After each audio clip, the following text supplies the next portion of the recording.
Hi guys, welcome back to my YouTube channel. If you're just joining me, my name is Alaba. I'm a travel enthusiast and a content creator. Today, I'll be sharing a friend's travel experience to South Africa. The reason I'm sharing this video is that the reason I'm sharing this experience is that I want people to learn from it, and you just have to be careful when you're traveling to South Africa. My friend can see this video. Please know that I'm going to remain anonymous about your name. I'm not going to say anything about your name or your identity. I just want to share your story to ensure that people learn from this experience and everything. My friend actually traveled to South Africa like a few years ago, to Johannesburg to be precise. I went to South Africa for his a year vacation to enjoy South Africa, the safari life, the nightlife, and to enjoy the country. Okay, I went there for I think a 10 days vacation and all that, just to enjoy the country, to recharge his batteries after a hard work, and but just to get away from the stress back home in Nigeria. Is a native of Nigeria actually, so he did that. So he actually went for this vacation, and yeah, fast forward to his time at the airport, everything went on smoothly. He got to Johannesburg, went to his hotel and all that. He actually stayed at his hotel for 3 days, and I tried reconnecting with some old friends, and he went to Pretoria. He had to travel with the GAL train from Johannesburg to Pretoria.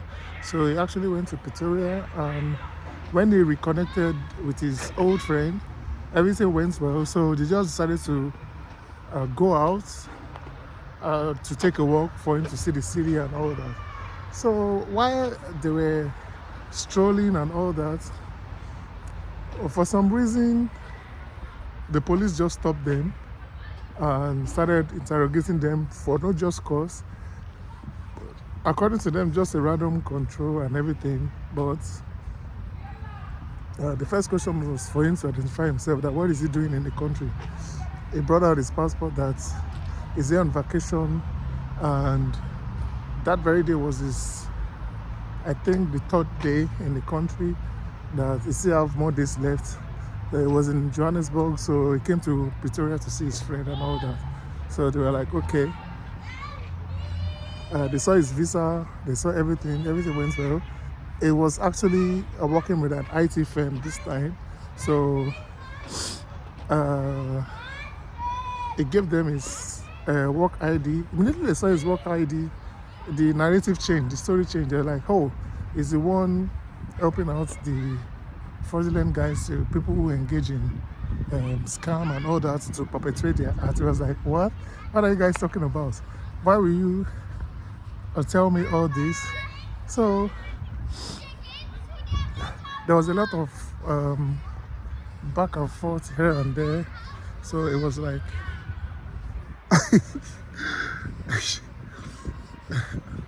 it's actually a crazy story. It was like, why would you tell me this? Like, me? So they shifted attention to his friend. Like, they told the friend to identify himself. I think during this time, it was during COVID period. So the friend said for some reason he's been unable to go and renew his document because of the COVID, because during this time a lot of offices were shut down and he couldn't renew his document. The next thing I know, they just took the two of them and they put them into their police van, and they drove them to an undisclosed location. So when they got there, they started asking more questions, and my friend was just laughing through the whole experience. They were like, I think this is funny. And he was like, what do you expect me to do? I just wanted to laugh everything out because I don't know what to make of all this situation and all that. So he was like, okay, you can even look into my passport. You'll see that I actually went to the bank to buy some FX to be able to embark on this trip and everything. They were like, what does he do? Where did he get all this money from? He was like, hey, he works. He's into graphic designs and everything. So you can see some of my work. Immediately he brought out his laptop. Oh, they was like, yes. They said that he's been engaging in fraudulent transactions and all that. So he was like, you guys must be kidding me. So to cut the long story short, they took all his money. I think he had almost $4,000 in his hands on this particular day because he left the hotel where he was staying. He had to go with the GAL train from Johannesburg to Pretoria. So after they took the money, there was a lot of back and forth.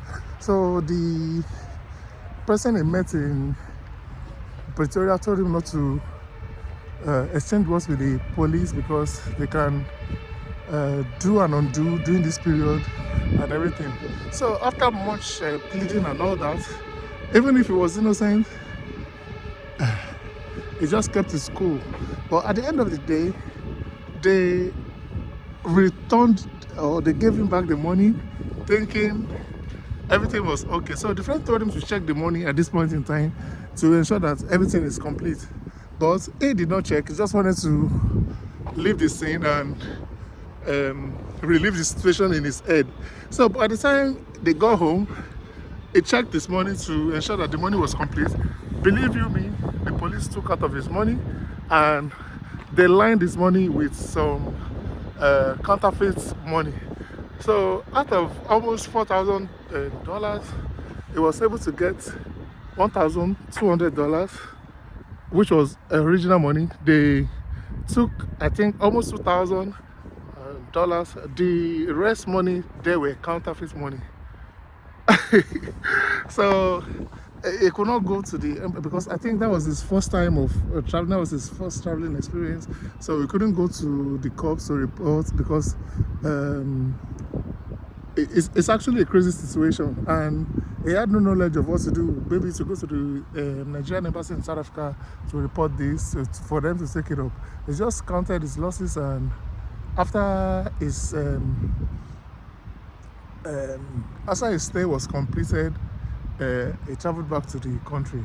So what I'm trying to say, the essence of this video is to enlighten people, to let people know that things happen. If you want to travel, plan your travel very well. You have to be wary and be careful of the police if you're traveling to South Africa. Just know this and know peace. Thank you for watching this video, and if you have any questions about this video, just let me know in the comments. Thank you for your time and see you on the next one. Bye.